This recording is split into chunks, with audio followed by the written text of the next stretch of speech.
हे सर्वशक्तिवान परमेश्वर परमपिता परमात्मा, सृष्टि के मालिक, तेरा शुक्र, तेरा धन्यवाद है कि तूने आज के दिन तक भी हमें जीवित रखा और ये जीवन दिया।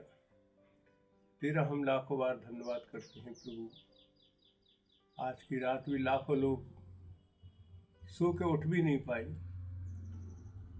लेकिन तूने हमें अपनी आशीषों से, अपनी बरकतों से मालामाल रखा और आज तक हम तेरे मनन के लिए तैयार हुए, क्योंकि तेरे बिना कुछ भी नहीं है प्रभु। संसार का मालिक तू ही है, सृष्टि का कर्ता तू ही है, जीवन देने वाला तू ही है, मृत्यु देने वाला तू ही है। सारी सत्ता है संसार की, सारी सब कुछ, सुख और दुख सब तेरे हाथ में है प्रभु। तेरा लाखों बार, करोड़ों बार भी तेरा मनन किया जाए इस जिज्ञासा से, तो भी पूरा नहीं होता है। एक एक मानव जीवन, पूरे जीवन भी तेरा तप कर करके चले गए इस दुनिया से, फिर भी वो कहते रहे कि भाई मेरा कर्म अभी पूरा नहीं हुआ, कि छोटी सी जिंदगी में मैं इस प्रभु का नाम पूरी तरीके से नहीं ले पाया। संसार का हर व्यक्ति जानता है कि परम सत्य, परम तत्व, पार ब्रह्म परमात्मा ही सत्य है, बाकी सब दुनिया में मिथ्या है, झूठा है। कुछ अज्ञानी लोग इस अंधकार में डूबे हुए और इस प्रभु को नहीं जान पाते हैं और इस प्रभु का मनन करते हैं। भक्ति तो बहुत तरह से होती है, करते रहते हैं, लेकिन जो सर्वश्रेष्ठ भक्ति तो प्रभु के मनन के से ही होती है, उस पार ब्रह्म परमात्मा के मनन से ही होती है। एक स्कंदोपनिषद से एक वाक्य लिया गया है जो आपके सामने प्रस्तुत कर रहा हूँ। आपको अच्छा लगे तो जरूर लाइक करें और दूसरे लोगों के पास भी भेजें, जिससे उनका भी भला हो। परम तत्व के विषय में जानने की जिज्ञासा से एक बार भगवान मैत्रेय कैलाश पर्वत पर गए। इस पार ब्रह्म परमात्मा के तत्व को जानने के लिए, इस विषय को जानने के लिए कि पार ब्रह्म परमात्मा क्या है, तो भगवान मैत्रेय कैलाश पर्वत पर गए। वहां जाकर उन्होंने महादेव से कहा, वहां जाकर उन्होंने भगवान शंकर से कहा कि हे भगवान, आप मुझे परम तत्व का रहस्य कहिए। तब महादेव बोले, हे मैत्रेय, शरीर देवालय है, ये शरीर जो है देवालय है और उसमें जो जीव है वह ब्रह्म ही है।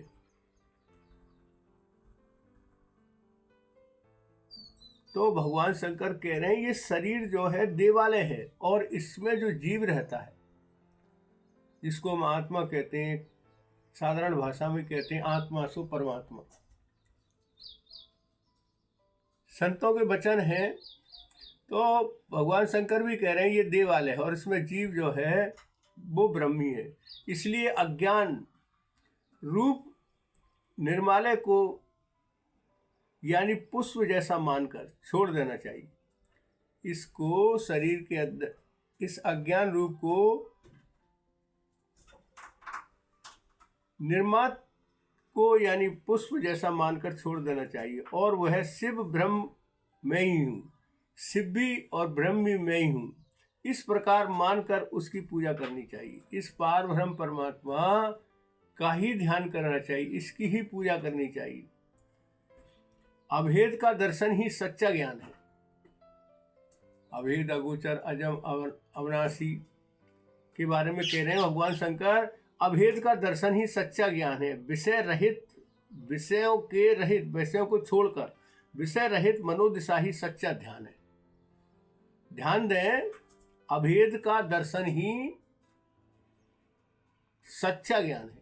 मतलब अभेद, अगोचर जो शून्य है उसका ही दर्शन अगर जीवन में कर लिया, वही अच्छा सच्चा ज्ञान है। पूथी पर पंडित भयो न कोई, और 2.5 अक्षर प्रेम का पढ़े सो पंडित हो, कबीरदास जी कह रहे हैं। प्रेम से इस अभेद का दर्शन ही सच्चा ज्ञान है। विषय रहित, हमारे मन के अंदर कामनाओं को छोड़कर मनोदिशा ही सच्चा ध्यान है। अगर हमने सारी विषयों को छोड़ दिया तो सच्चा ध्यान है। मन ही मलिनता का त्याग ही सच्चा स्नान है। मन की मलिनता, जो मलिनता आती है मन के अंदर, उसका त्याग अगर हमने कर दिया तो त्याग ही सच्चा स्नान है। और इंद्रियों को बस में लाना ही वास्तविक पवित्रता है। तो ये भगवान शंकर में भगवान मैत्रेय को समझा रहे हैं। और इंद्रियों को बस में लाना ही वास्तविक पवित्रता है। सदैव ब्रह्म रूपी अमृत का पान करते रहना चाहिए। सदैव क्या करना है कि ब्रह्म रूपी अमृत का पान करते रहना चाहिए। इसको अपने हृदय में धारण करते रहना चाहिए। केवल देह को स्थिर रखने के लिए मांगना चाहिए। अगर हमें जरूरत है मांगने के लिए, अगर हमें भिक्षाटन भी करना है या कुछ करना है, तो इस शरीर को केवल प्रभु नाम के लिए और इसको स्वच्छ रखना, इसको जीवित रखना, उसके लिए मांगना चाहिए। बाकी ऐसा नहीं हमें बहुत सारा धन इकट्ठा करने के लिए, क्योंकि हमारा धन जो कुछ भी हम यहाँ इकट्ठा कर रहे हैं वो सब स्वर्ग में हो रहा है। को प्रभु ने पहले से ही सारे इंतजाम करके रखे हैं। उन ब्रह्म ज्ञानियों के लिए, उन महात्माओं के लिए जो इसके ध्यान में हमेशा रहते हैं, उस पर हमेशा तत्पर रहते हैं। बुद्धिमान मनुष्य को इस प्रकार का आचरण करना चाहिए। बुद्धिमान मनुष्य को इस प्रकार का आचरण करना चाहिए। ऐसा आचरण करने वाला व्यक्ति मोक्ष को प्राप्त होता है। तो यहाँ कह रहे हैं भगवान कि ऐसा व्यक्ति जो इन सारी चीज़ों कहा पर स्थिर रहने वाला और ये सारी कामनाओं से रहित होने वाला, इंद्रियों को वश में करने वाला, ऐसा और प्रभु का अमृत पान करने वाला व्यक्ति हमेशा मोक्ष को प्राप्त होता है।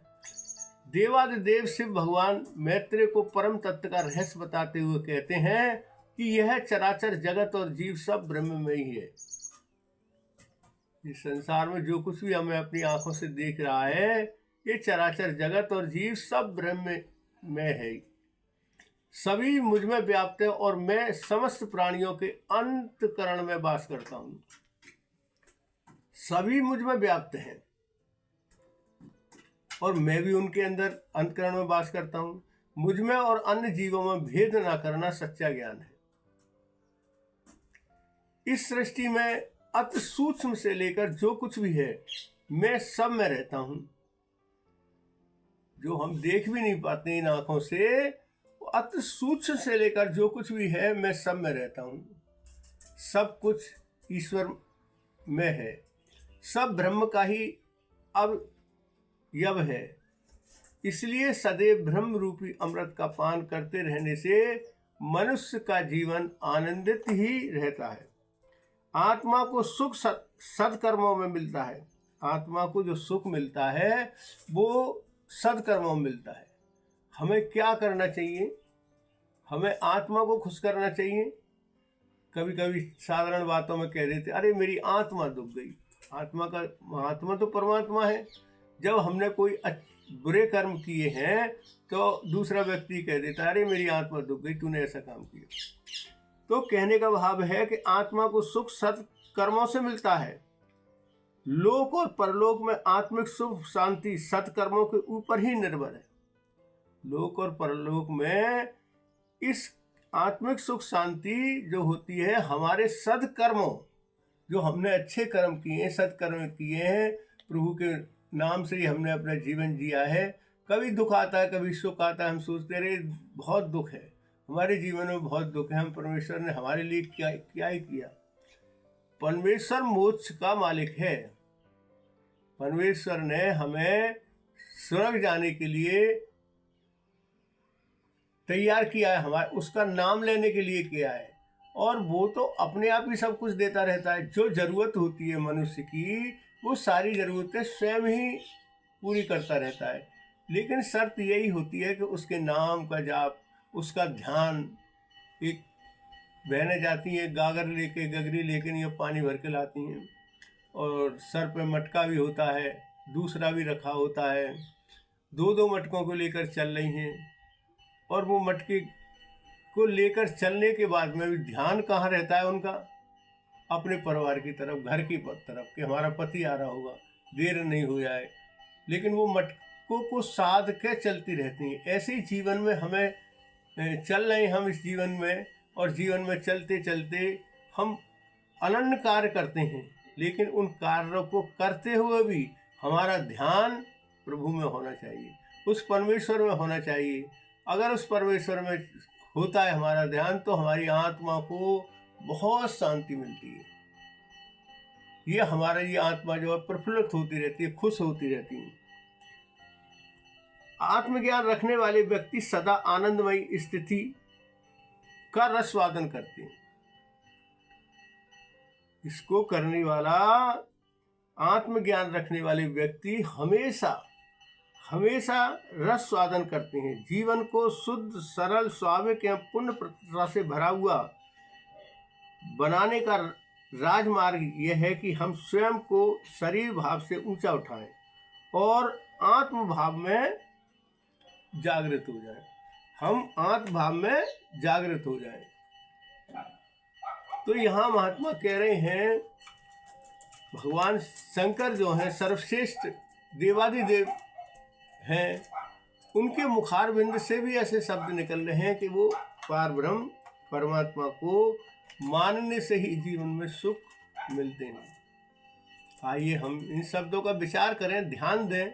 अगर हम ध्यान से, मनन से इन सारी चीज़ों को ध्यान देंगे तो हमारी आत्मा बड़ी प्रफुल्लित होंगी और सारे सुख प्रभु हमें देता है, सारे सुख देगा। थोड़ा बहुत कष्ट जीवन के अंदर आता है, ये तो हवा है, कभी गर्म चलती हैं, कभी ठंडी चलती हैं।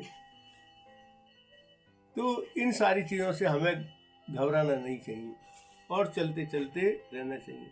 लेकिन इस पार ब्रह्म परमात्मा को कभी भी नहीं छोड़ना चाहिए, इसका त्याग नहीं करना चाहिए। इसके मनन में ही हमारा जीवन हो तो धन्य है। वो मनुष्य सर्वश्रेष्ठ है जो इस प्रभु के ध्यान में रहता है। आइए इन्हीं शब्दों से हम विराम लेते हैं। सभी को मेरा प्रणाम, नमस्कार।